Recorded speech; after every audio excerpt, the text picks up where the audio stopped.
In the beginning was the Word. The Word was with God, and the Word was God.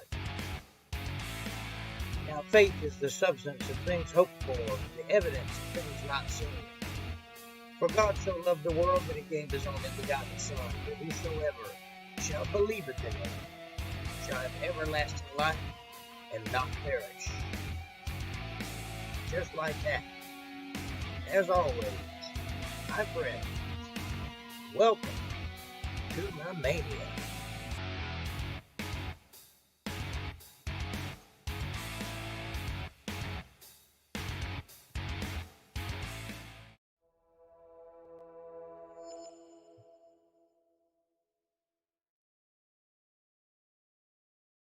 Hey, what's happening, everybody? It's Jake Johnson coming to you live from the internet, hiding somewhere off the coast of North Carolina for your pleasure. What's happening? How's things going in your neck of the woods? It's a great Sunday. It's great. Ready to get some action going. Ready to get that atheist up on the pedestal in the hot seat and show him what for. A 1-2 punch. We're getting close to the end, though. We ain't got just a few videos left, and we'll be at the end of Genesis. So, where we go from there is up to you. Hey, April, what's happening, darling? Good to see you. Glad you could make it.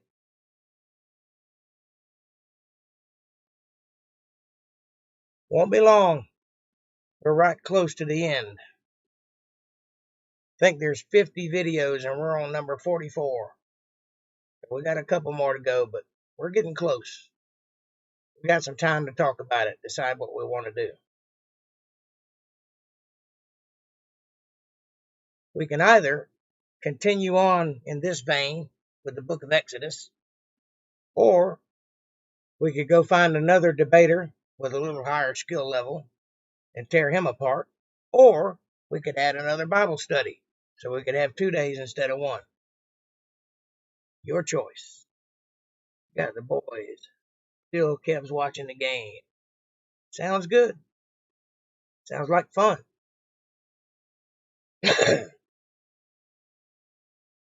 I am the game. At least in my world. And I'm watching the game. So I guess we got something in common there. Let's see how we're looking. Oh yeah. Coming right along. Yes, you are, she says. I'm something anyway, ain't I? So how you been doing today? What you been up to? I love you too.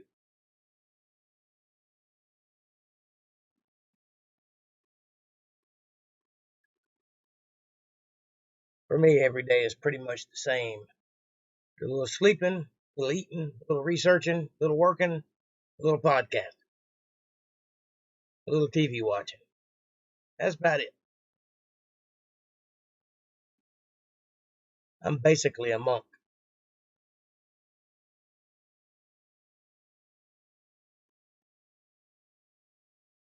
Been busy, huh? Well, tell me about it while people roll in. Tell me what you got going on. You got your boys with you? That must be nice.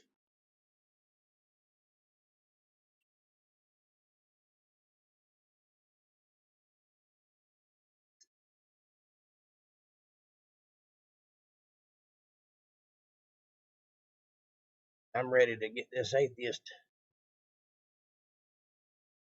Tell him a thing or two. Is Mama coming tonight? Do you know?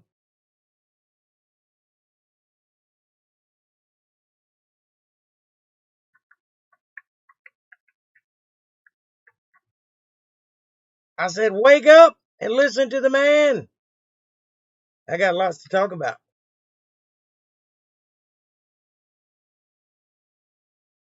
Ask Kev who's winning the game. We need a sports update.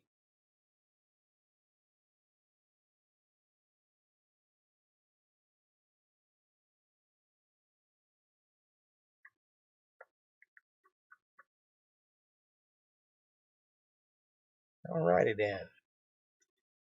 Well, I'm going to go ahead on and get started since you don't want to talk about it. Let's see what the atheist has to say. Atheist? Genesis 44. Joseph's brothers are united once again, but they still haven't figured out that the rich Egyptian man feeding them is Joseph. They gotta figure it out soon, right? Well, not before the theft of a lifetime. Now Joseph gave these instructions to the steward of his house. Fill the men's sacks with as much food as they can carry, and put each man's silver in the mouth of his sack. Then put my cup, the silver one, in the mouth of the youngest one's sack, along with the silver for his grain. And he did as Joseph said. Joseph is just sabotaging Benjamin's life. He gave him 5 times the amount of food as everyone else. Now he's sticking his silver goblet in Benjamin's bag? Yes, that's what brothers do. Genesis 44. Joseph silver for his grain, and he did as Joseph said. Joseph is just sabotaging Benjamin's life. Yes, he is giving his little brother the maximum amount, the whole portion, if you will, because he loves his little brother, not because he's sabotaging his life. And as you'll see, these people will be well taken care of for the rest of their lives under Joseph's care. He's not sabotaging anybody. He's doing a kindness, more so than they ever did for him, I might add.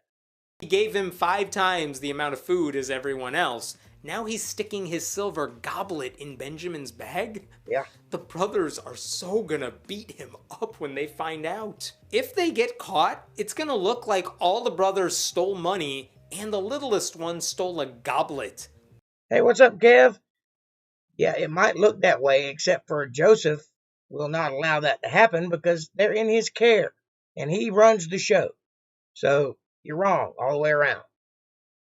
Like a biblical heist. Side note, I was looking at a book of biblical commentary when going through this chapter, trying to make sure I didn't miss anything, and the author had a special insight into the phrase, my cup, my silver cup. The author literally said this, and I'm quoting, "The double formulation highlights both the fact that the goblet is Joseph's special possession and that it is made of silver." Hard-hitting analysis right there. Remind me not to waste money going to seminary. There is an interesting literary... Don't waste money going to seminary school. You know why? Because if you read the Bible, you'll learn everything you need to know. It's in the Bible. You don't need someone to tell you what it says right there in plain English. Old English, but English. Translated English, but English. Thing going on here, though. These brothers kept wanting to pay Joseph for the food he's selling them, and every time he secretly gives them back their money. Remember that when the brothers sold Joseph into slavery back in Genesis 37, they sold him to the Ishmaelites who were going to Egypt for 20 shekels of silver. They've been carrying that guilt for years, and now no matter... Hello, Connor. Hello, CJ.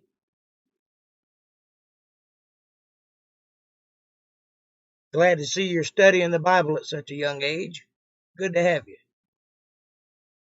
And by the way, Joseph's brothers sold him into slavery, and he will not allow them to pay for their meals. He keeps giving them their money back and adding a little to it, as to show them he doesn't need their money because he's above them. Just like in his dream when he was a little boy and he said that you will all bow down to me. That's what's happening.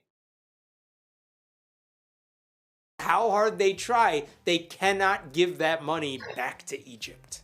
As morning dawned, the men were sent on their way with their donkeys. They had not gone far from the city when Joseph said to his steward, "Go after those men at once, and when you catch up with them, say to them, 'Why have you repaid good with evil? Isn't this the cup my master drinks from and also uses for divination? This is a wicked thing you have done.'" The sabotage is on. He planted the cup, now he's going to accuse them of theft. Only to get them back to Egypt. Only to keep them from leaving. He's not actually going to charge them with a crime. He's messing with them. They deserve it. They sold him into slavery. They plotted killing him. They deserve it. He's like a cop who turns off the body cam before planting drugs on a suspect. Totally corrupt. What a weird line about divination to feed the servant. You guys stole this cup. My master drinks from it and attempts to see the future with it, even though that's not a real thing. I still want it back. I think you need to look up what divination means. I'm just saying. When he caught up with them, he repeated these words to them. But they said to him, "Why does my lord say such things? Far be it from your servants to do anything like that. We even brought back to you from the land of Canaan the silver we found inside the mouths of our sacks. So why would we steal silver or gold from your master's house? If any of your servants is found to have it, he will die, and the rest of us will become my lord's slaves." Oh no. Bye-bye, Benjamin. And if old promises still hold up, bye-bye Reuben's 2 children. It is a fair point, though. Why would we steal a cup when we return silver on our own? Your accusation makes no sense. How come no one's asking why this servant was tailgating them at all? "Very well then," he said. "Let it be as you say. Whoever is found to have it will become my slave." Again, he's just messing with them. None of this is actually going to happen. "The rest of you will be free from blame."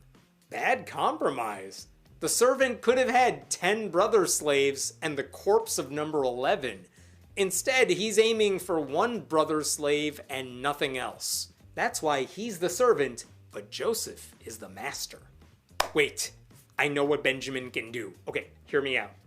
Sit on the sack and just say you can't get up because you're on your period.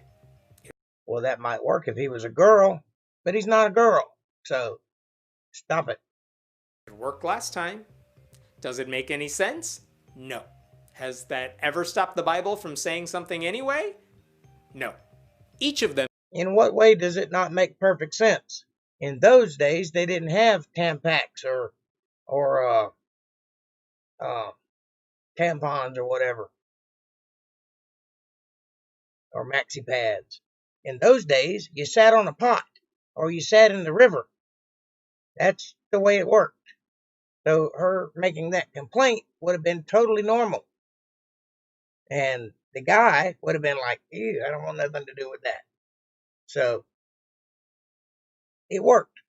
However, this is a different situation. Number one, the bad stuff wasn't actually stolen by Benjamin, and it was the girl who actually stole the false gods. And number two, Joseph is just messing with them anyway because he already knows they didn't steal it. So this is just a ruse to get them back to Egypt. And quickly lowered his sack to the ground and opened it. Then the steward proceeded to search, beginning with the oldest and ending with the youngest. And the cup was found in Benjamin's sack. At this, they tore their clothes. Then they all loaded their donkeys and returned to the city. Really? Their response to Benjamin being accused of theft was tearing their shirts? Don't rip off your clothes in the middle of a journey. They don't wear shirts, they wear robes and they open in the middle. And to tear one's clothing is a figure of speech, a Hebrewism, if you will. It means to show grief. They can just cinch it back up. Wait till you get home. I do like the order there. They tore their clothes in a fit of rage. Then they packed up their donkeys like nothing ever happened and turned around. How come no one's making a big deal about the silver in their bags this time? That should still shock everybody. Doesn't even get a mention. There's an important lesson to learn here. Before you go on a trip, double check what's in your bag. You would think these brothers would have figured that out after the last time when money magically appeared in their bags later on. Well, you see, when you haven't done anything wrong, you tend not to think like a criminal.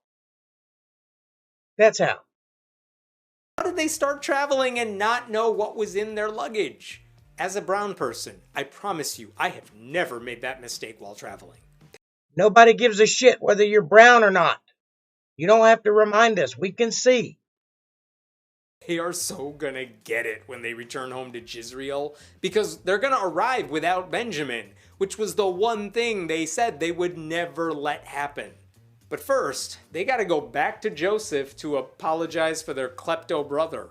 Joseph was still in the house when Judah and his brothers came in, and they threw themselves to the ground before him. Joseph said to them, "What is this you have done? Don't you know that a man like me can find things out by divination?" "Yeah, don't you know I can only see the future using this cup, even though I can't?" Joseph is such a bad actor. I mean, I know I'm reading the lines, but you can tell. By the way, all of Joseph's brothers just bowed down to him, just as he said they would in a dream a long time Imagine that. It's almost like Joseph is in the right here, isn't it? ago. This story has come full circle, and none of the brothers realize it. "What can we say to my lord?" Judah replied. "What can we say? How can we prove our innocence? God has uncovered your servant's guilt. We are now my lord's slaves, we, ourselves, and the one who was found to have the cup." They're all slaves now? What happened to "you go home, we'll keep Benjamin"? I thought that was the deal. Look at Judah throwing Benjamin under the bus there. "We're your slaves now. Us and this guy right there who stole stuff." Did the other brothers agree to this? Or did Judah just offer all of them up as slaves without their consent? No one gets consent for anything in this book. That's because they're not little sissies who grew up in the 20th century who need consent for every little thing. Most of them have the understanding of the knowledge of the fact that they're all in this together. That's what brothers are. Not that you would know that, but Joseph said, "Far be it from me to do such a thing. Only the man who was found to have the cup will become my slave. The rest of you, go back to your father in peace." See? Joseph knows the deal. But that's actually way worse, because the last thing these brothers want to do is go home to Jezreel without Benjamin, the only son who really matters. So the entire rest of this chapter is going to be Judah trying to tell the rich man from Egypt, his brother Joseph, that he cannot have Benjamin because it will devastate daddy.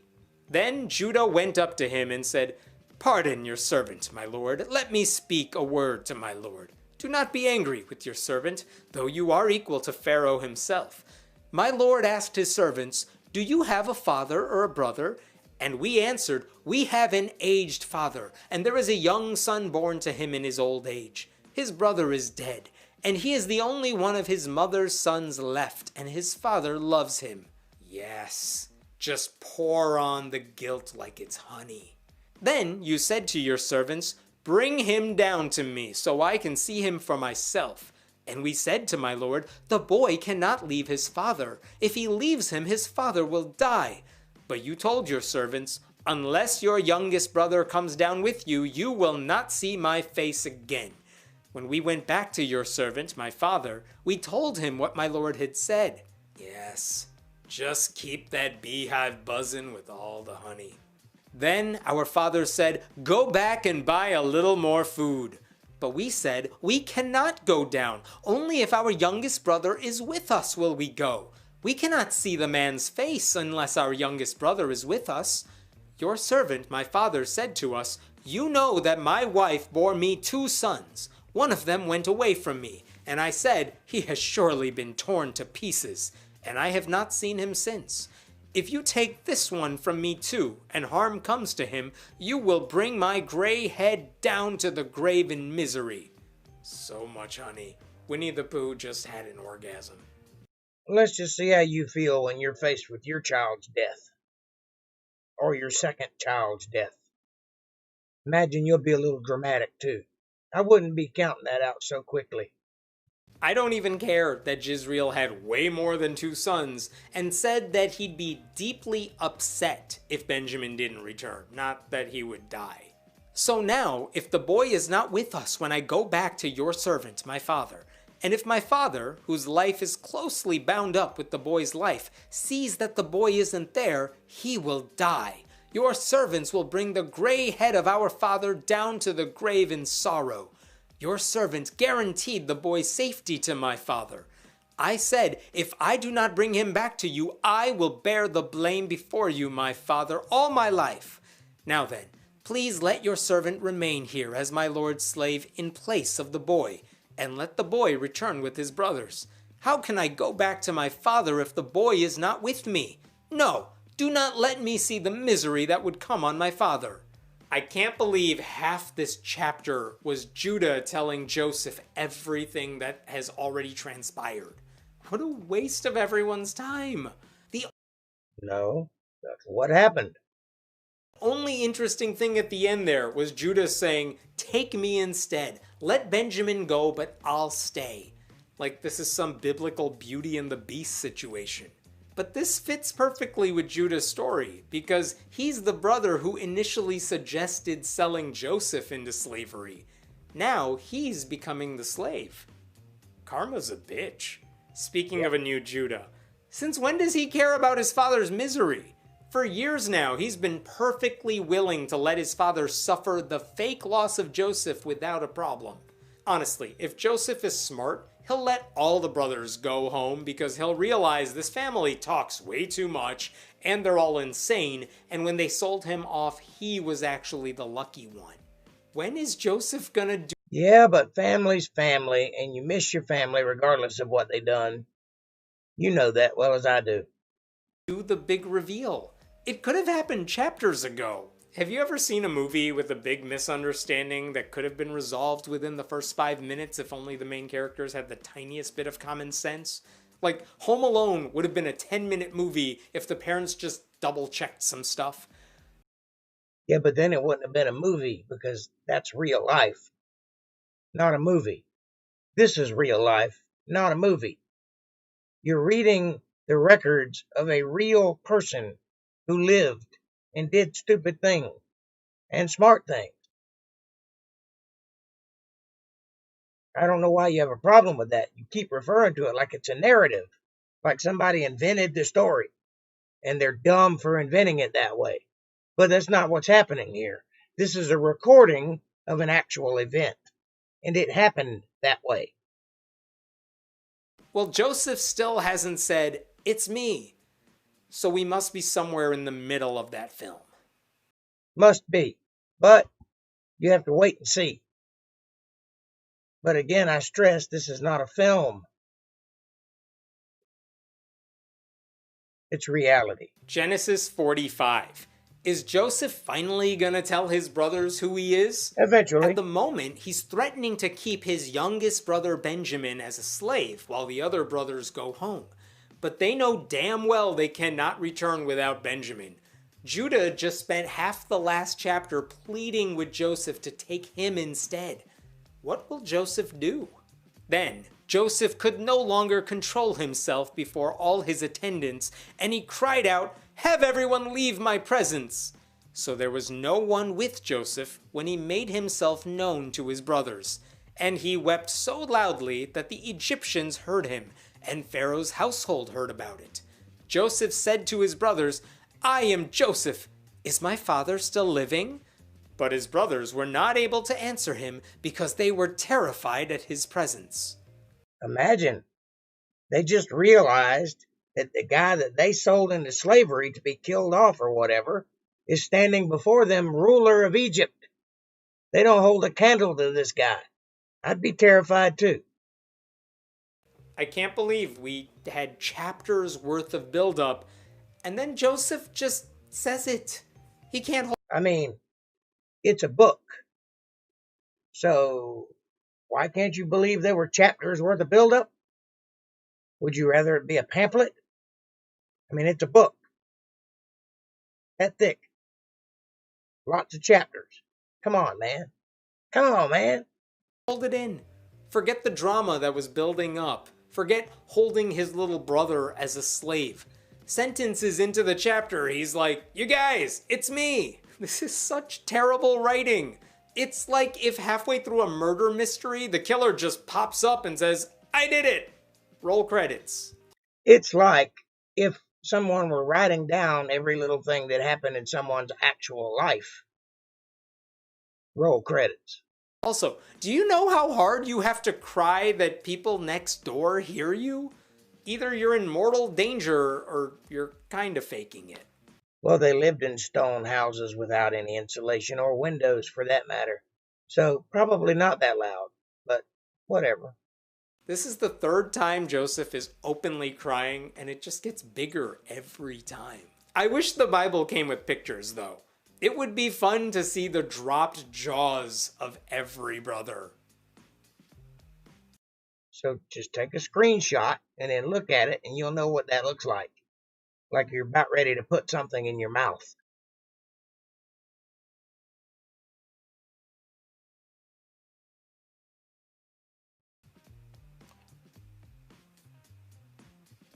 What is up with Joseph's question? Is my father still living? He is living.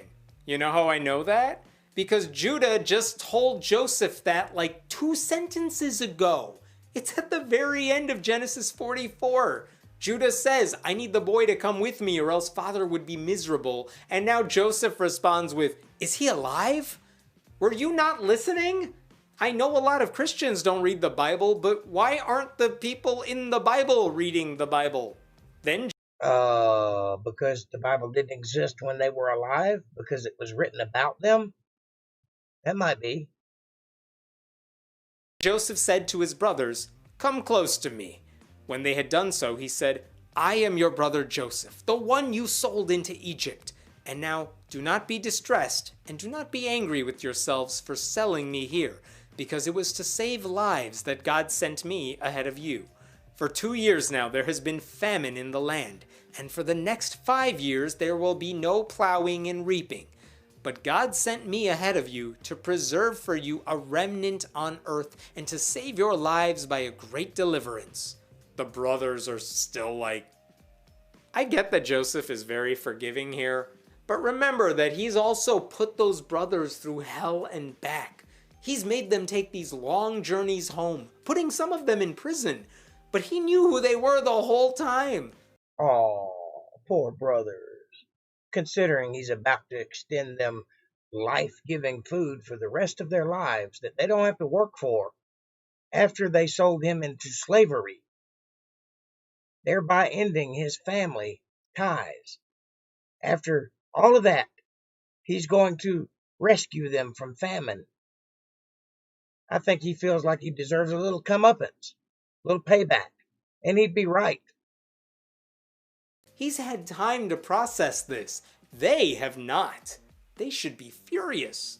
And if Joseph is saying God is the one who sent me here, why was he messing with his brothers the whole time? He should have put God in prison for something. Can't put God in prison. God invented everything. There's not a prison that would hold him. Second of all, why would the brothers be furious? They're the ones in the wrong. They should be humble, ashamed, and apologetic. That's what they should be. Nothing more. Hey, Darlene, how are you? Good to see you. That dude deserves it. Do you know how many genocides he's done so far? And if God's on his side... You go back and read this Bible, boy. God has not caused one genocide. That's all man. God just told him how to deal with it.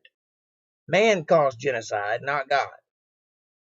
Why isn't Joseph Pharaoh? I want one of those brothers to ask, how do you know there are exactly 5 more years of famine? And is that gift of prophecy genetic? No, it's not. And how he knows is because God told him and gave him the tools wherewith to prepare for it. Put him in the place to be able to prepare for it, to save his people. Famine is there for a reason, because of the corruption in the world. This was one of God's attempts to cleanse the corruption. It will ultimately end in a flood, destroying everything. But until then, he will try everything first. This is one of those attempts. Then it was not you who sent me here, but God. He made me father to Pharaoh, lord of his entire household and ruler of all Egypt.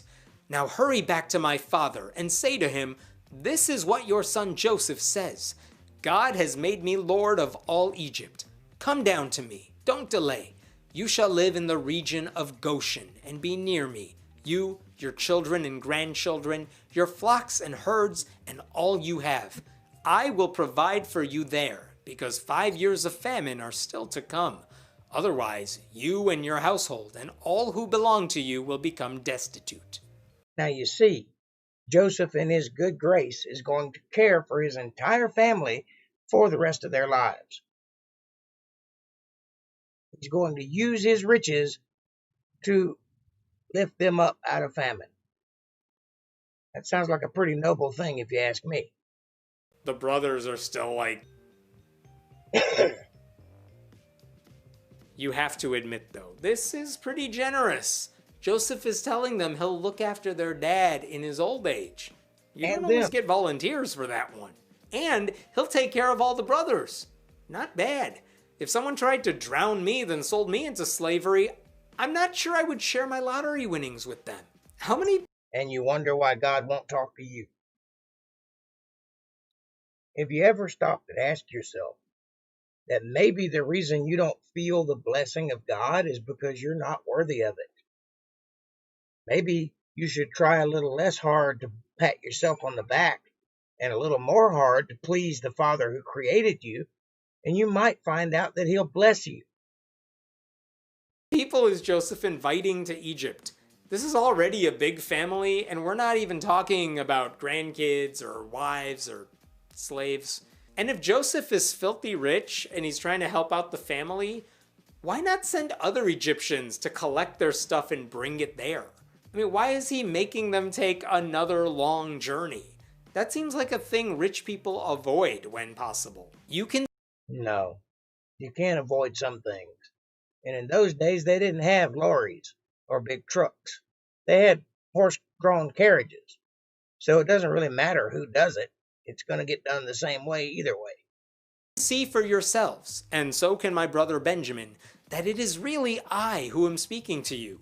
Tell my father about all the honor accorded me in Egypt, and about everything you have seen, and bring my father down here quickly. Still, nothing from the brothers, but at least Joseph is rubbing it in. Go home and tell Daddy that I'm the real success in this family. Then he threw his arms around his brother Benjamin and wept, and Benjamin embraced him, weeping. And he kissed all his brothers and wept over them. Afterwards, his brothers talked with him. It took 15 verses for them to say something. I hope at least one of the brothers is like, you son of a bitch. When the news reached... Why would he say that? He's the one that did it. I bet all of the brothers are thanking him profusely, which is what they should be doing. It's called gratitude. Maybe you should try learning some of that. Pharaoh's palace that Joseph's brothers had come, Pharaoh and all his officials were pleased.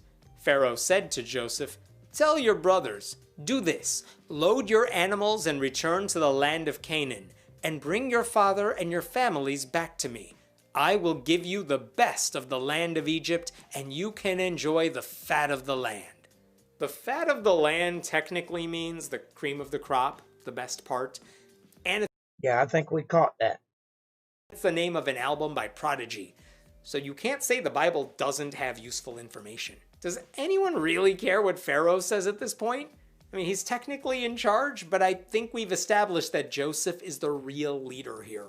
And he's already made all these promises. So Pharaoh coming in and saying all the same stuff just seems pointless.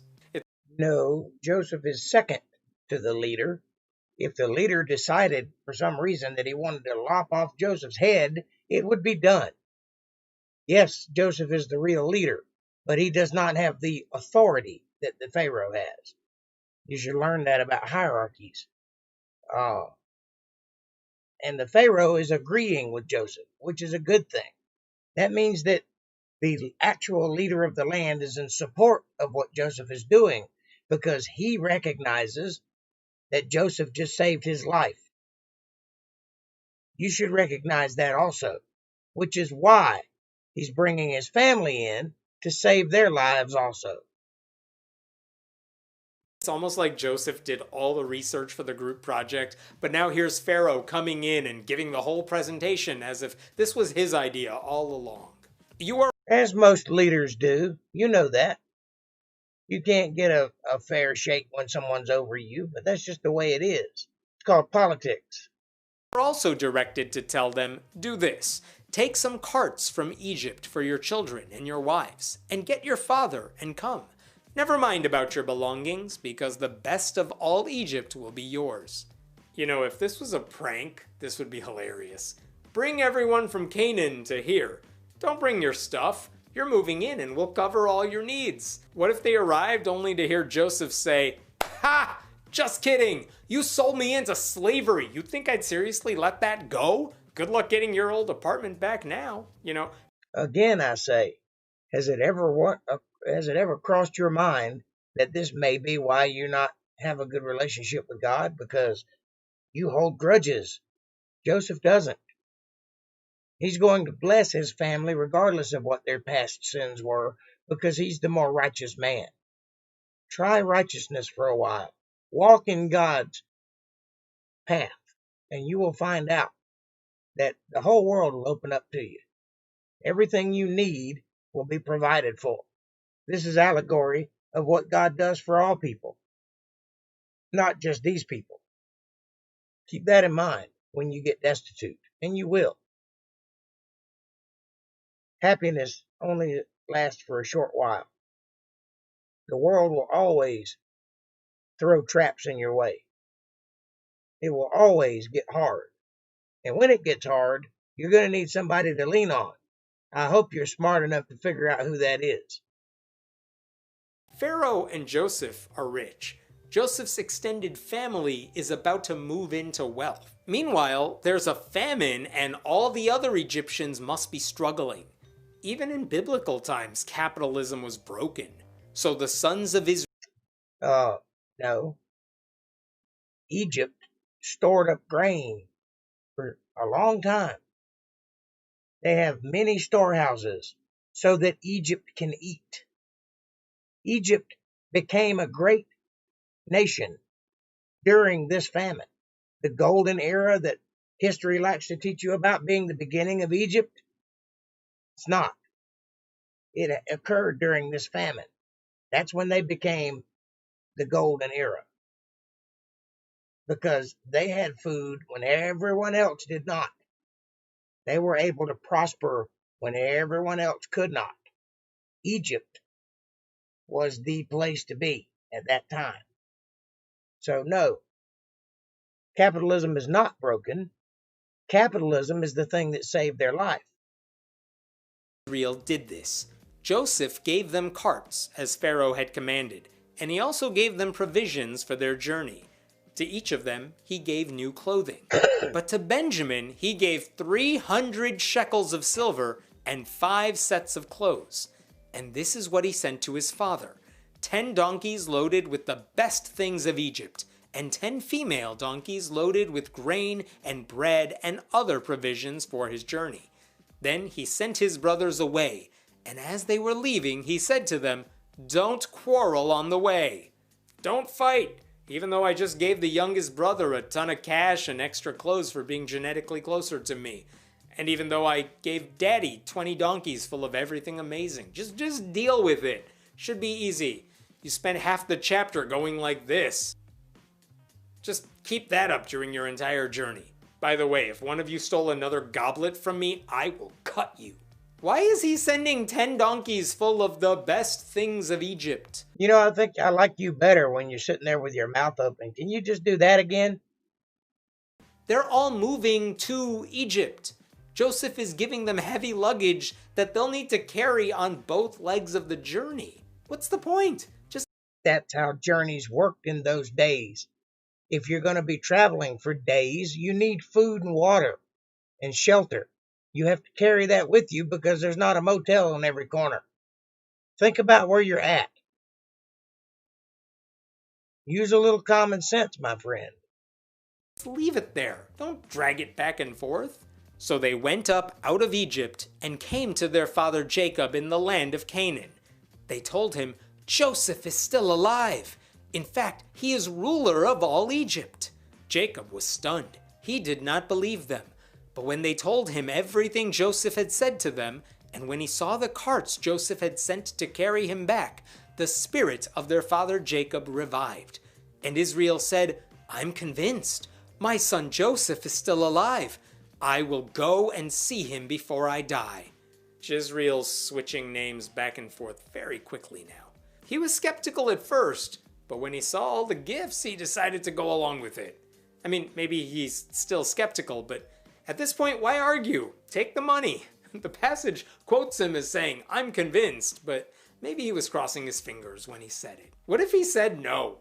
What if he said, "I'm old, I'm at least 120 years old, I'm tired, I don't feel like moving to a new place and uprooting my whole life just to see Joseph again"? What would happen? What if the Bible just ended right now? I really, really feel sorry for your family. If this is the mentality that you have, if this is the moral compass that you live your life by, I really feel sorry for your family. This entire chapter basically wrapped up a storyline we saw coming a long time ago. Joseph is reunited with his brothers, and the whole family will be back together soon. But there are still a few chapters left in Genesis, so there's still gotta be more twists to come, and a couple more deaths, and maybe a few more totally boring lists of names. We are so close, though. Yeah, well, imagine that. We are close. We are getting there towards the end. But I don't think you've learned anything for some reason.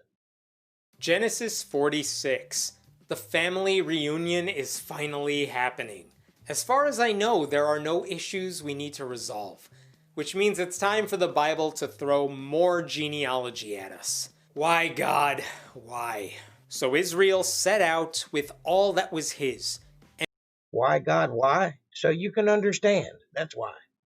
And when he reached Beersheba, he offered sacrifices to the God of his father Isaac. Given the number of people traveling with him, he could totally sacrifice at least half his sons and no one would notice. Beersheba, if you recall, is the place. Why would you even think about something like that? Nobody's sacrificing any son.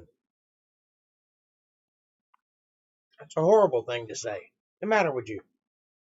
Where Isaac once built an altar in Genesis 26. So maybe Jezreel thinks if he offers sacrifices, he too will get to talk to God. Good luck with that. And God spoke to Israel in a vision at night and said, "Well, apparently it worked, so luck received." "Jacob, Jacob." "Here I am," he replied. Huh. It worked. I mean, kind of. If you just spent all day building an altar hoping to talk to God, you'll probably dream about it too. Saying God spoke in a vision at night is the closest the Bible will ever get to saying we're just making all this up. They're not just making all this up, and I don't think that's how dreams work. There's been many times I've thought about things all day and had no dreams at all about them. That's not how dreams work. Dreams are autonomous. They work subconsciously. Prophetic dreams are different. They come from God, which means you might not even be asleep when they occur. Even God, who said his name would be Israel, is calling him Jacob now. I still can't get over how they all respond to Israel is a title. Jacob is his birth name. They call him Jacob so that you know who they're talking about, because Israel is used 3 different ways in the Bible.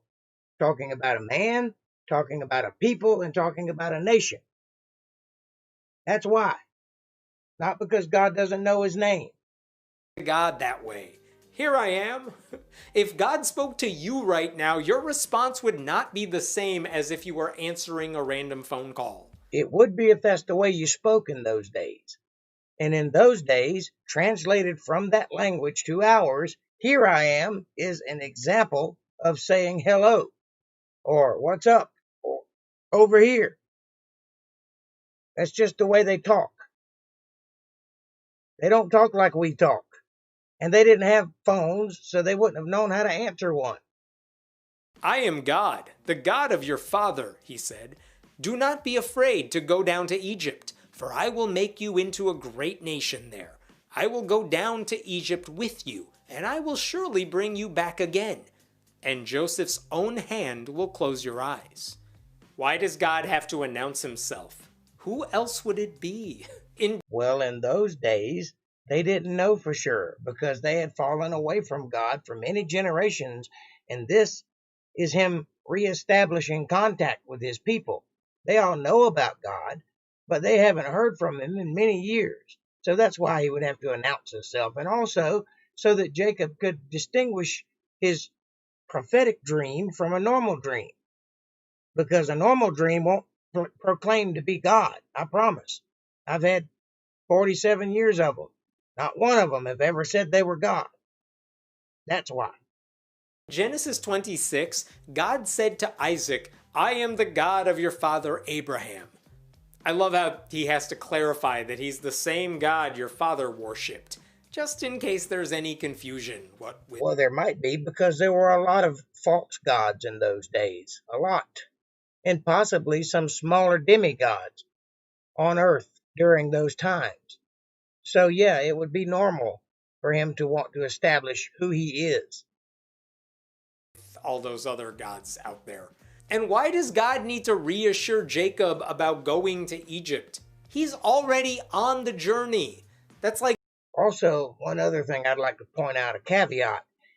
Man invented the word God, not God. His name is something else. And when he said that word, not God. So you need to understand that we call things gods that are not God. There are entities that are alive in this universe. There were beings in those days that were worshipped. And because we understand poorly of our history, we have named them gods, such as Thor and that sort of thing. His father, Kronos, Baal, and Beelzebub, and I can't think right now, but you know what I'm saying. There's lots of entities, the fish god and the Dionysus and things like that. So when God established who he was, he used the name, the forbidden name, which is most likely I am, to establish who he was, the God of Jacob and the God of Abraham, God of Isaac. Meaning that when he calls himself the God of Abraham, he's talking about a covenant that he made with Abraham. You understand? So when he says, I am the God of your father Abraham, meaning you are part of the bloodline that I hold this covenant with. He doesn't hold that covenant with everybody, just Abraham. So God's name is very powerful. Yes, it is. Just saying it will kill you. God is all powerful.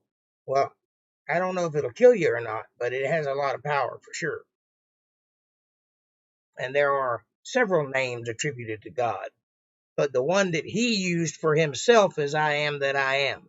However that translates into that language, that's the expression he used to call his own name. But we call him several different things. Being up in the air in the middle of a cross-country flight and someone telling you, you should get on that plane. Like, that would have been more useful a few days ago.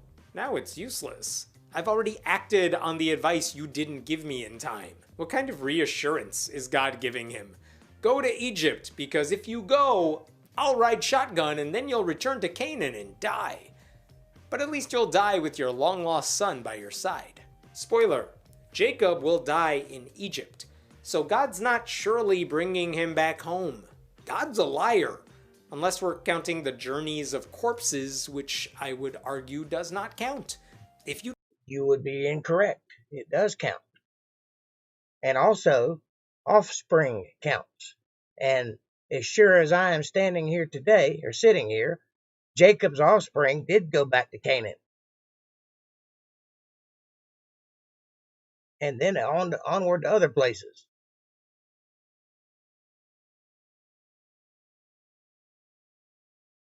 Nectonius, you're the one speaking the wrong side of Genesis in brief in ways masking blatant truth. Am I now? Well, care to misspell your reasoning behind that? I'm not speaking mistruth. I'm speaking from the Bible. You should probably look into it if you think I'm wrong. And I will accept if I'm wrong. And I will say I'm wrong if I'm wrong. But you have to prove it or don't speak. I don't mind if you speak, but have something to back it up. Don't just throw insults in my direction because I don't care. I'm here to learn and to teach. That's my purpose. So if you think I'm wrong, show me, or else don't bring it up.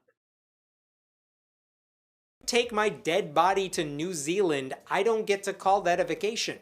Then Jacob left Beersheba, and Israel's sons took their father Jacob and their children and their wives in the carts that Pharaoh had sent to transport him. So Jacob and all his offspring went to Egypt, taking with them their livestock and the possessions they had acquired in Canaan. Jacob brought with him to Egypt his sons and grandsons and his daughters and granddaughters, all his offspring. We are at the point where we are using the names Israel and Jacob in the same sentence. This is such an unnecessary thing that could have been easily fixed. It's not unnecessary at all if you don't understand the geography and the circumstances behind the naming of Jacob to be Israel. Again, I'll tell you, Israel is a title. The reason that they use it in the same sentence as his name, his birth name, is because the word Israel is used 3 different ways in the Bible. Talking about a man, talking about a people, and talking about a nation, depending on where you're reading from the Bible. So if you're a person who is uneducated and you have a Bible in your hands and you're trying to learn the truth, it will behoove you to know who's being talked about here and where that came from. So if you're later in the Bible and you're reading about Israel, the nation, that has no meaning to you unless you know where the name came from Jacob, who began the nation, begat the nation. You understand? Israel is a title. Jacob is a name. How many people is this? We need to know. And how long is this journey? And what do you do with the diapers? Okay, here we go. It's time. There were no diapers, and if there were, they'd toss them on the wayside or bury them in a hole. That's what you do with waste. Why does that matter? You keep seeming to forget we're in ancient Egypt. They didn't have motels on every corner. They weren't in a car. They were walking or riding horseback or in a cart. For a bunch of names. We got to get through Jezreel and all his sons. Also, get a map. Look up where Canaan is and look up where Egypt is, and you will know how far of a travel it is. I don't think that the region is still called Canaan to this day, but there are maps that have old locations on it. Some of them, some Bibles have them in the back of the Bible, but you can find it. Not hard to find. These are the names of the sons of Israel, Jacob and his descendants, who went to Egypt. Reuben, the firstborn of Jacob. The sons of Reuben, Hanok, Palu, Hezron, and Carmi. Oh my God, I cannot take this anymore. He had 4 boys. Maybe he had daughters, but they don't matter. The sons. They do matter in the sense that they have children who become names. The people that are named in the Bible are part of the story. If they don't do anything that involves the story, they don't get named, male or female. It's not a sexist thing. It's an importance thing. Of Simeon, Jemuel, Jamin, Ohud, Jachin, Zohar, and Sheol, the son of a Canaanite woman. Gotta mention that she's a Canaanite, because these people care about their purity test. They don't. They care about bloodline because it's important. Because the bloodline determines who is covered under the covenant made with God. And also God told him not to mix with Canaanite women. And he did anyway, which is why it's important to name it out. Again, 6 boys, no girls that we know of. This is so boring, isn't it? Somehow the people writing the Bible saw all those earlier genealogies and thought, let's do that again. I won't give the ages of these kids or their birth dates to make it impossible to track everything. Just a long list of first names only, because I'm helpful. Actually, they didn't use last names a lot in those days. If you got a last name, it was most likely your occupation or what your family is known for, or a nickname or something to that effect. That didn't come into popularity until much later. Even in Jesus' time, they didn't use last names a lot. In certain places they did, like in Rome, but some people still only used one name. That's probably why they didn't give last names. And also, it doesn't matter when they were born. What matters is the lifespan of their patriarch, the person who sired them. That's what matters. And that is given. And if you know how to read, you can find dates for most of these things. You can add them up based on the years that they lived. The sons of Levi, Gershon, Kohath, and Merari. The sons of Judah, Onan, Shelah, Perez, and Zerah. But and Onan had died in the land of Canaan. The sons of Perez, Hezron, and Hamul. And Onan did die.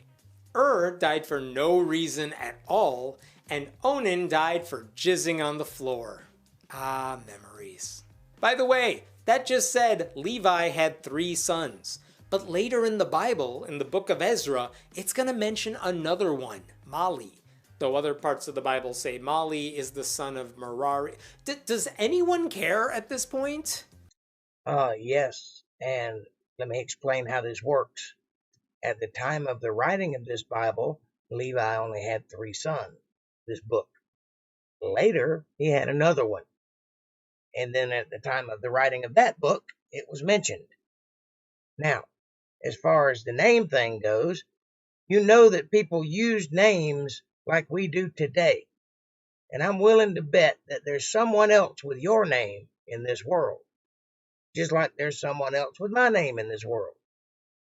And considering that these families were close-knit, they probably shared the ideas. And, when I was born, there was a kid in the same place I was born that was born at the same time, whose mother named him exactly the same thing as I was going to be named. And my mother had to change my name because she didn't want 2 people with the exact same name and the exact same birthday running around. That happened. So it's not that unheard of. It's not that they're saying that he's somebody else's son. There was more than one person with that name. Simple. The sons of Issachar, Tola, Puah, Job, and Shimron. The sons of Zebulun, Sered, Elon, and Jaleel.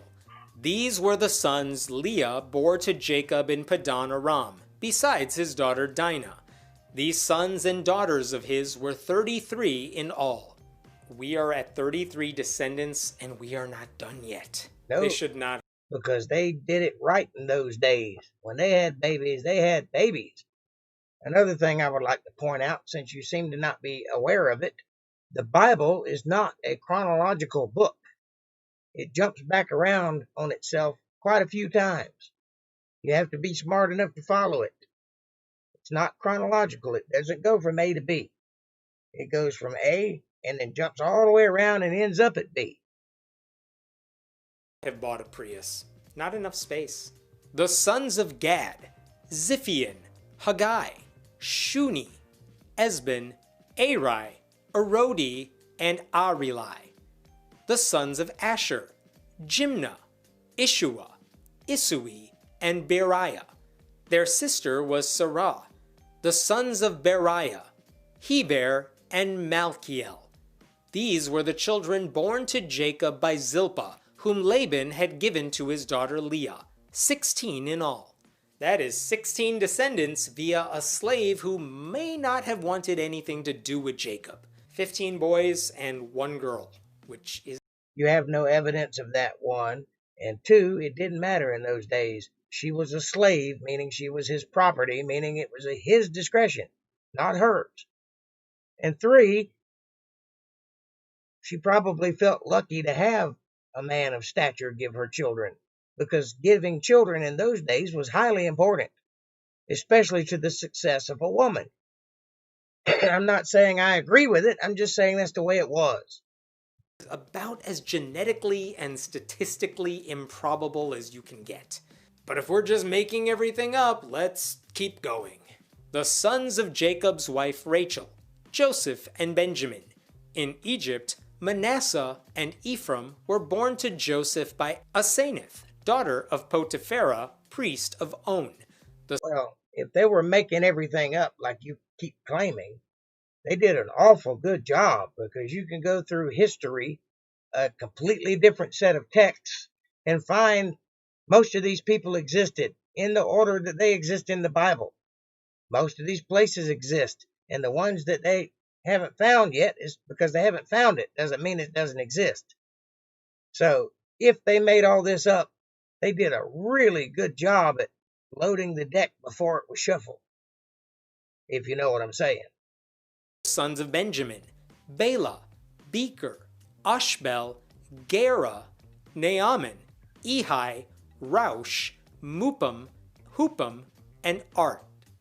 These were the sons of Rachel who were born to Jacob, 14 in all. There were boys named Mupim and Hupim. This does not get the attention it deserves. The sons of Benjamin get mentioned a few different times in the Bible, and they never have the same list of names. This one has 10 names, but other times his list of sons is as low as 3. Like, no one in the Bible company is really keeping track. It's possible some of those sons are really grandsons, but it's all very confusing. Really? So they are keeping track, it's you that isn't keeping up. Because it's possible that you just don't know what you're talking about. You see, number one, they didn't have a word for grandchild or grandfather in those days. They used the word son or father.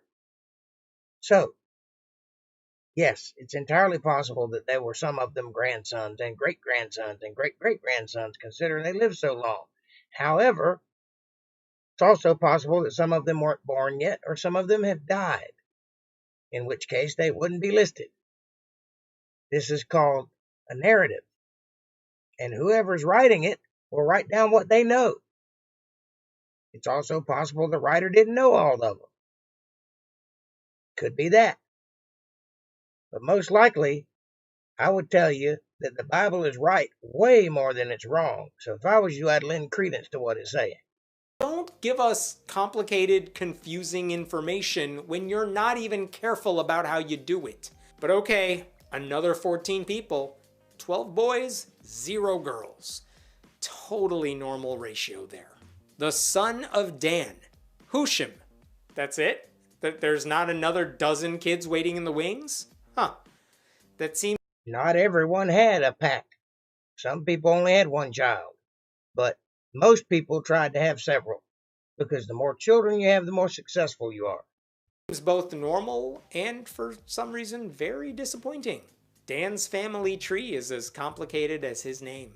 The sons of Naphtali, Jaziel, Guni, Jazer, and Shillam. These were the sons born to Jacob by Bilhah, whom Laban had given to his daughter Rachel, 7 in all. Another slave, another 7 descendants, all male. All those who went to Egypt with Jacob, those who were his direct descendants, not counting his sons' wives, numbered 66 persons. With the 2 sons who had been born to Joseph in Egypt, the members of Jacob's family, which went to Egypt, were 70 in all. A 70-person road trip. That sounds horrible. How do you pick which podcast you listen to? Do you know how many times you'll have to stop because someone needs to use the bathroom? In the book of Acts in the New Testament, they give the number of travelers here as 75. No explanation for the contradiction. Could have been the wives. Though when you're on a journey that long with that many people, I suppose it's possible some of them just conceive along the way. What else are they supposed to do? I read one. It's funny how you doubt the Bible and then end up agreeing with it at the end. I love how you do that. Cast doubt, sow doubt, then agree with it, as if none of this ever happened. The reason you do that is because it's telling the truth and you know it. And there's no way around that. So if you don't do that, you look disingenuous. That's why you do it, consciously or otherwise. Bible commentary that said we shouldn't worry about counting exactly 70 people because the Bible just approximates. They like to round, which made me laugh only because It should, because it was a man that told you that, not the Bible. young earth creationists go crazy trying to pinpoint the exact date and time God poofed the world into existence. At least they're trying. Meanwhile, these people are like, how many people is that? 6 dozen? I can't deal with that many. Did I count that kid twice? You know what? Just say 70. It's close. Next thing you know, the 10 Commandments was actually 6. They just rounded up. Now, It might have actually been 15. Because if you remember correctly, when Moses came down from the mountain and saw the state of his family and what they were doing, he broke some of them. Who knows what were on those tablets? Now Jacob sent Judah ahead of him to Joseph to get directions to Goshen. When they arrived in the region of Goshen, Joseph had his chariot made ready and went to Goshen to meet his father Israel.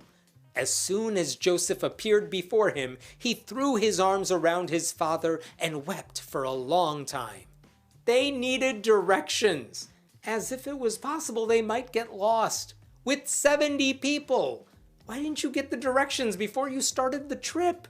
Israel said to Joseph, now... Just think about that for a minute. You live in the middle of a wilderness, and you're going to travel through the wilderness to get to another wilderness in the middle of another wilderness. How are you going to get directions to it before you leave? You go that way. That's as close a direction as you get. And if you know landmarks, you might find it accidentally, or you might veer off course and end up somewhere else. They did have roads in those days, travel areas, so they could at least follow that, but they didn't really know where they were going. They didn't have a compass. It's a miracle they made it there as many times as they did. I am ready to die, since I have seen for myself that you are still alive. I haven't seen you for years. I thought you were gone forever. Now we're reunited. Sure, we could catch up and spend time together. Or I could just die, and that would be cool too. Then Joseph said to... That's the same thing as saying, I could die happy now. I've fulfilled this and this and this. It's an expression. It doesn't mean literally die. He means he is fulfilled. He gets to see his son alive. Nothing else would be better. If he died now, he wouldn't be missing anything. That's what he's saying. Very simple. To his brothers and to his father's household, I will go up and speak to Pharaoh, and will say to him, my brothers and my father's household, who were living in the land of Canaan, have come to me. The men are shepherds. They tend livestock, and they have brought along their flocks and herds and everything they own. When Pharaoh calls you in and asks, what is your occupation? You should answer, your servants have tended livestock from our boyhood on, just as our fathers did. Then you will be allowed to settle in the region of Goshen, for all shepherds are detestable to the Egyptians. Why do they have to go through a job interview after Pharaoh himself invited them to come here? What's with that tiny bit of bigotry at the end there? Tell Pharaoh you're shepherds because Egyptians hate shepherds, and then you'll get to live in Goshen. Well, probably a smart move, considering that's where he wants them to be, and considering that that place is probably ruled by people, and the Egyptians are in charge, so maybe he knows how to manipulate them and get what he wants out of them. Simple as that. Also, everyone wasn't present when the Pharaoh told them to come, so everyone doesn't know that. After all that, at least we have something to look forward to now. Jezreel is gonna die. Eventually. After a grueling road trip with 70 people, give or take a lot, I can't say I blame him. Well, that's the end of those 3 videos. Please take a moment and hit that like button and subscribe and press the bell icon so you'll get notifications of when I'm going to be here. Smash that like button like it owes you money. It owes me money. Believe me. And share this video with somebody you love. Hey, share it with somebody you hate. That's fine. Leave a comment down below. Challenge me, question me, curse me, bless me. Challenge yourself. Let's have a conversation. Just let me know you're thinking, because that's ultimately what I want to do, cause you to think. And if I've helped you in some way and you would like to help keep me here doing this for a living, please go to paypal.me/JakeJohnsonBand. Every little bit helps, and I do need it, so I would appreciate your parsonages. Also, Monday, Wednesday, and Friday and Sunday, I'm here at 8:30 and then 8 on Sunday. So be sure you check out my new videos coming out soon. We are nearing the end of this, so we're going to have a conversation about what you want to do later on. You want to keep going, or you want to move on to something better? Either way, let me know. And with that, I'll take your comments and questions. What's happening, everybody? Sorry, I'm busy with the boys. I'm listening, though. Hey, I'm here. That's fine. Hey, darling. Ectonius seemed to want to question my knowledge there, but I didn't see him get back with me on what he thought I was so wrong about. Funny how that works out. I'm waiting, though. I'm here. Anything you want to question, I'll take it. What'd you guys think? Y'all enjoy that one?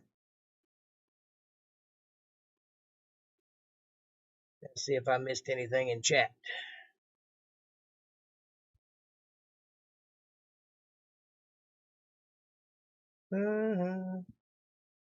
Ba-da-ba-da-ba-da.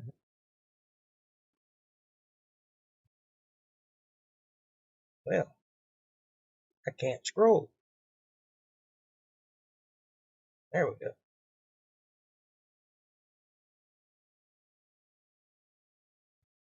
That looks like I got it all.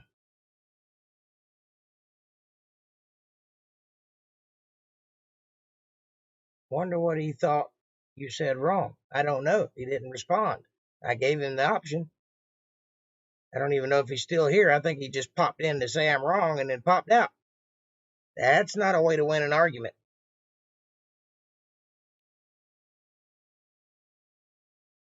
He's probably one of the Atheist's fans and just wanted to get a dig in at me before he left. But he came, so that's all that matters. Maybe something sank in. I have gotten to the point the atheist is no longer funny and he is just disrespectful. That's true. Might want to consider that when we consider our next moves, because we're coming up on the end of Genesis. Won't be too much longer, a few more videos, and that'll be it. Maybe another weekend, maybe two. I think it goes up to 50, and then he starts on Exodus. So if you guys want me to continue in Exodus, or if you want me to find another debater, or if you want me to just add another Bible study, and that way we'll have two instead of one. It's up to you. Sunday and Monday is about the Bible, however you want to cut it. Whatever you like, I'll do, because that's what I'm here for.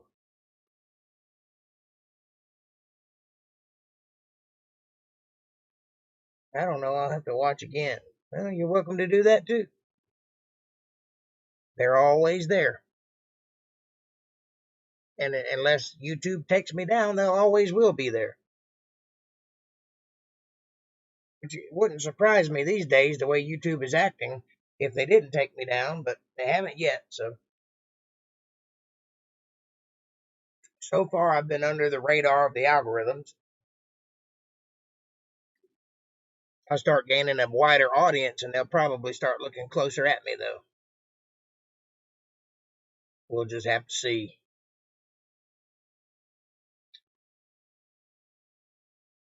Either way, I'm tickled to death about being here. I like it.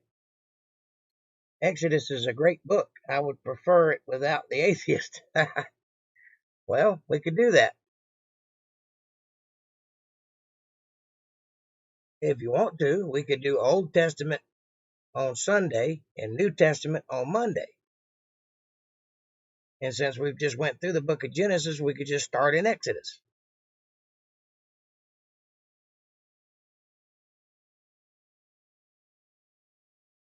It's entirely up to you, and I may do that.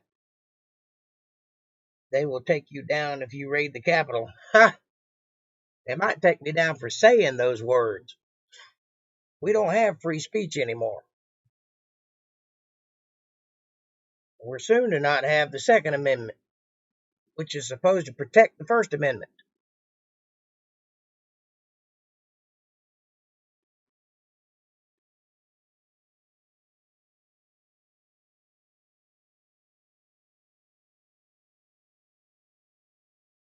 You like that idea? Okay, that's 2 votes for it. What say you, Darlene and April? You want me to do Old Testament on Sunday, New Testament on Monday, or you want me to find another debater, or you want me to keep going with the atheist?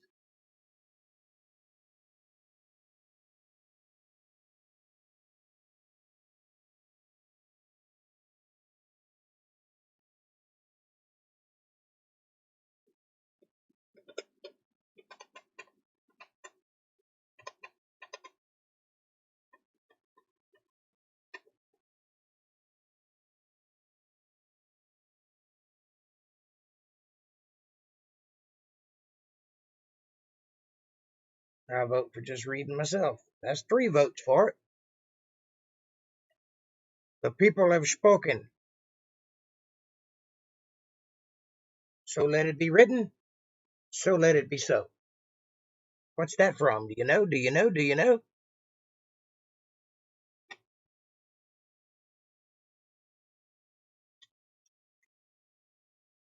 I'll give you a hint. It would be better if I were bald when I said it. So let it be written. So let it be so. 10 points to whoever can tell me what that's from. I'll give you another hint. There's less than 11 of them in the name.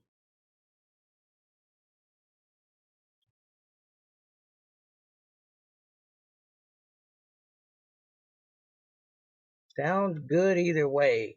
What do you see or think would be the best, Jake? I'm with you. I think we should go with what everybody as a whole wants, and what that seems to be is me doing the Old Testament on Sunday and the New Testament on Monday. That way we can cover more ground.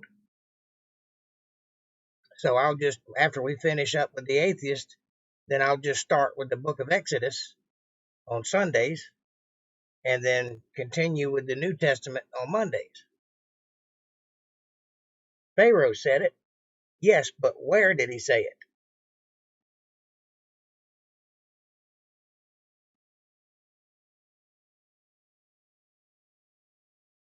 You're so close you can taste it. I like it all. I concur. Sweet. I'll give you a bonus 10 points if you can tell me Pharaoh's real name.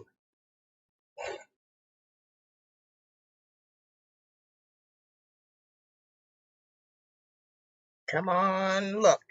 Go whammy, go whammy, go.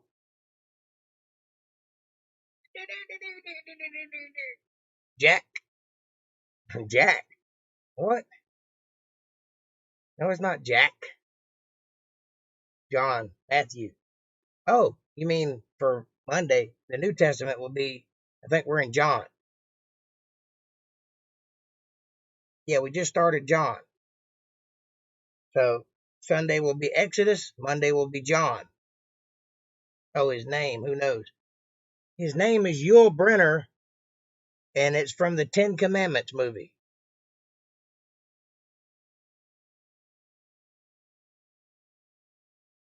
So close.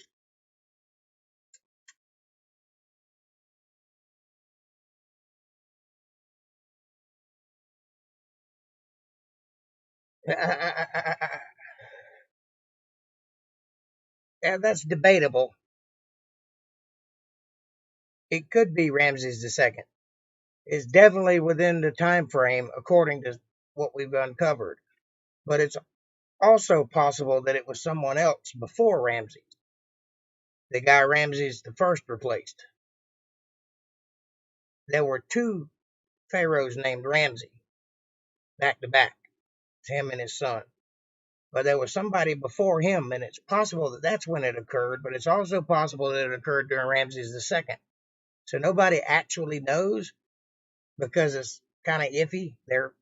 Egypt has done a real good job of screwing up the dates and making everybody confused about when what happened because they don't believe they've been here as long as they have been. And Egyptology, as a rule, is set up to keep things hidden, not to reveal things. So it's kind of hard to follow along with that. But yes, there are people who think Ramses II was the pharaoh during the time of the Exodus. But I was talking about a movie.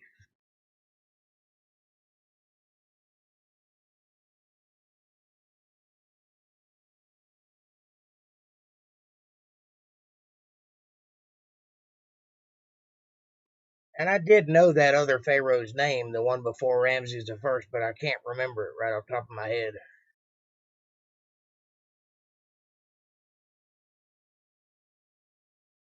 But one thing I know about, and that is that the Sphinx used to be a dog. It used to have a dog's face. And then at some point, it either broke or they decided to recarve it and put a man's head on it. And a lot of people think that that man was Khufu, but I don't. I think that was done to honor Joseph, who was ruling Egypt at that time. And I think that they changed the Sphinx to honor him because, number one, the Sphinx has all of the earmarks of the tribe of Judah, which would be the lion, their signet, and also the face of a man, and also it's in Egypt where they were. And it's also looking directly at the constellation of Leo, which it would have been at that time 2,500 years ago. So I think, in my opinion, and this is just my opinion, but based on some things that I've read, it's a good opinion, that the Sphinx was altered to honor Joseph, whose name would have been in those days Imhotep in Egyptian. So if you ever read about Imhotep, you're reading about Joseph. Now, there's a couple of other things in Egypt that are attributed to him too, namely the storehouses, which are off the beaten path and not part of the tourist trap. They don't let you see those as a general rule when you go as a tourist to Egypt. You just get to see the pyramids and the Valley of the Kings and things like that. A couple of the temple at Karnak and things like that. But if you go off the beaten path in certain places, you will find these deep holes that are dug into the ground and they have slots all the way up, like for flooring. And they're made so that you can raise the flooring as you go. And those are silos. They're underground silos to keep grain. And that's what Joseph had built to store up grain during the famine. And they've been there a long time. Most of them are full of trash now, but they are grain silos. And I like to find those things that are off the beaten path in Egypt because there's a lot of really cool things that you never get to see if you're a tourist or if you're just looking at pictures.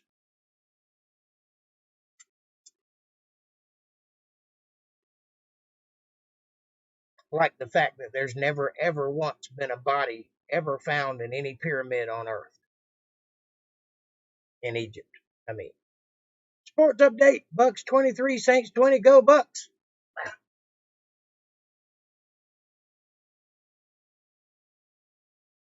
Put some cocks in your ear. It's a sports day time of year. That's your logo. Put some cocks in your ear. I'm gonna make you a t-shirt.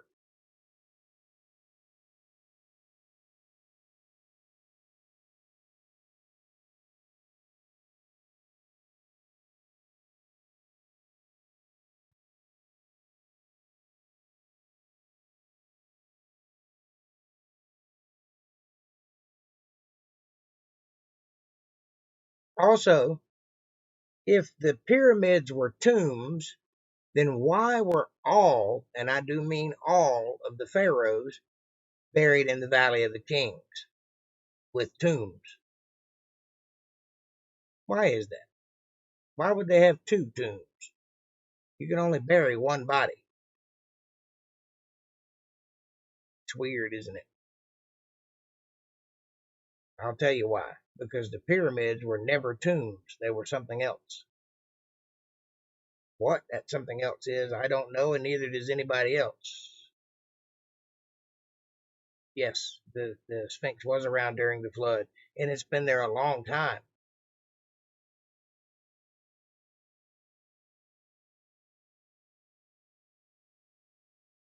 Yes, Napoleon did cannon the face, but it's not what I'm talking about.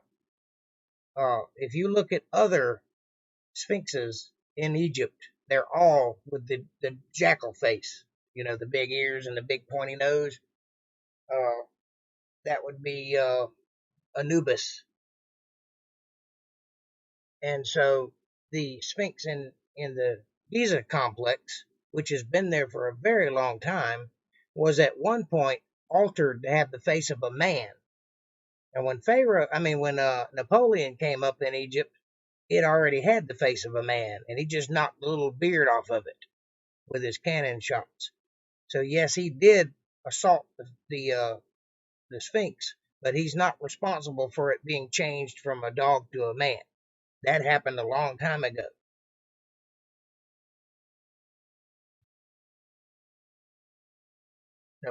No disrespect, sorry. And rats.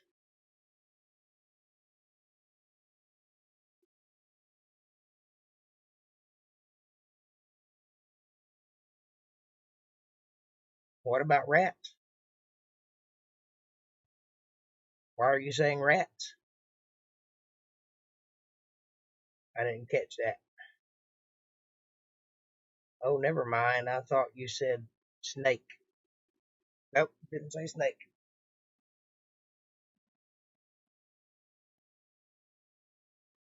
Hmm.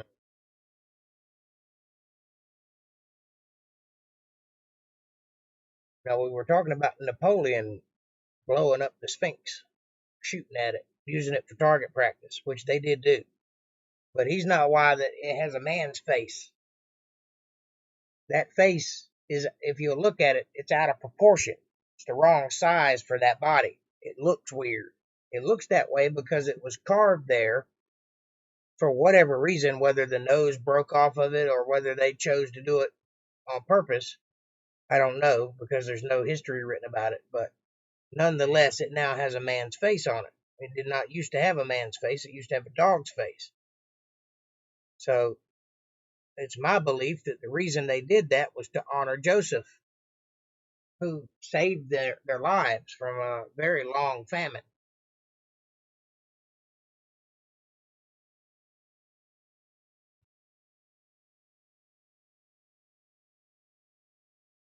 And also being second only to the Pharaoh, he would have been honored in a lot of ways.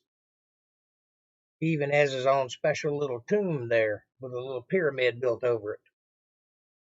About it being around a long time. Yeah, it's been around for a very long time. Since the flood, anyway. No, I didn't say snakes. I said Sphinx. That's probably what you heard me say Sphinx. That sounds kind of like snakes.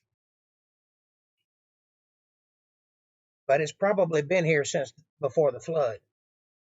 It definitely has been here a lot longer than they say it has because it has a certain amount of water damage on it, and it hasn't rained in Egypt of any significant amount in 10,000 years. So it had to be there during a downpour of some kind in order to get the kind of water damage it has on it. And the most recent event that makes sense would be the flood. So Egypt itself is a lot older than they claim it is. And the Sphinx has absolutely been there longer than they say it has. I've learned to not listen to Egyptology at all because every one of their explanations seem to be to cover up the truth rather than to say what the truth is, because they're all over the place and they don't make any sense. I don't like sphinxes and snakes, and that ain't what it takes to love me. Why did it have to be a snake? I hate snakes, said Indiana Jones.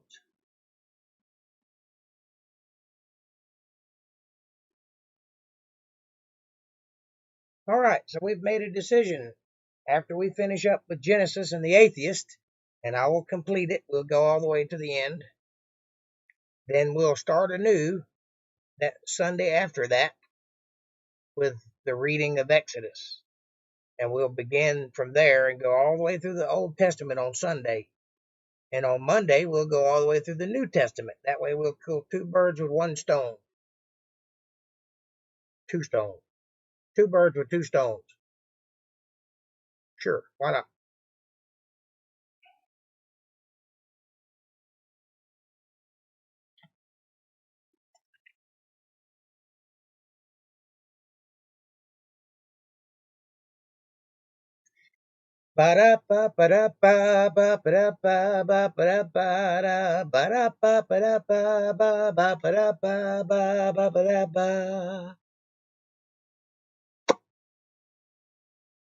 You guys are awesome. You know that? I hope you know that. I'm very fortunate to have you in my life, and I'm grateful.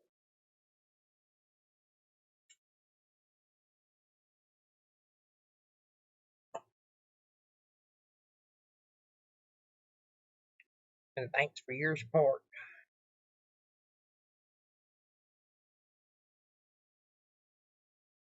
Remember that guy on TV?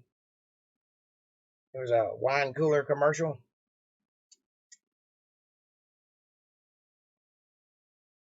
Can't even remember which wine cooler, but it was one of those Larry, Daryl, and Daryl guys.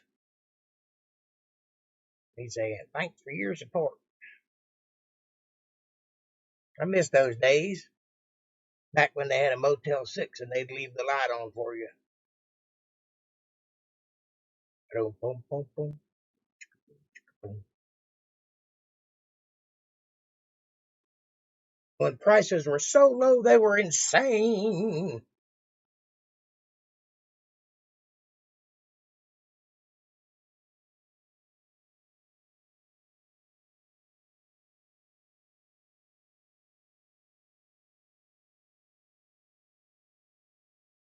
Yep, them were the good old days.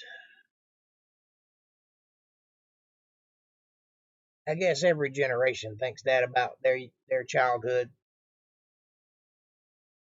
It's kind of weird to see it happening now in my life, though, because I grew up listening to old folks talking about the good old days and their childhood.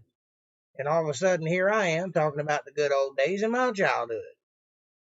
And one day, my kids will be thinking, Jesus Christ, I'm glad we made it through 2020. Sports update. Bucks 30, Saints 20, fourth quarter. Go Bucks.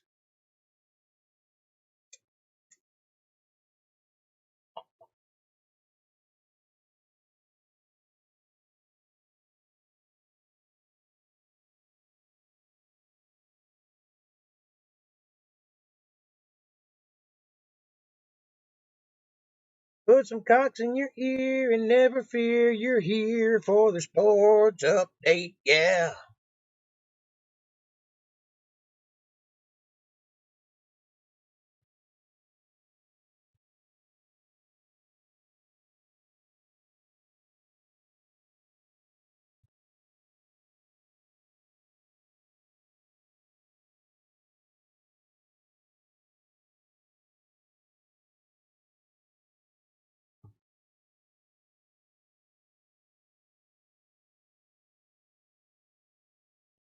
I'm excited about the new format.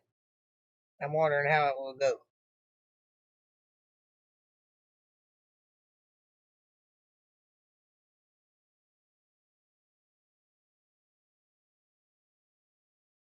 Exodus, if I'm not mistaken, Exodus and Deuteronomy and Numbers and all them books are pretty war heavy.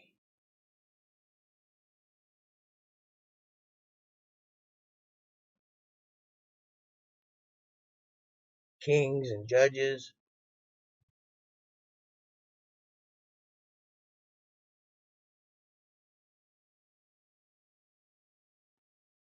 That's when they talk about all the wars that occurred.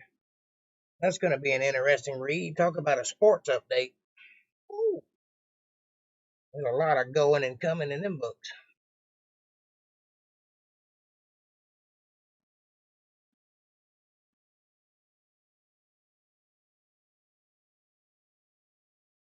Anyway, that's the nature of the beast, as it were, and I'm out of ideas. So I'm going to cut it early tonight. Get ready for tomorrow night where the good stuff happens. I love you guys. I've had a great night tonight. I hope you've had as much fun as I have. One more time for the cheap seats.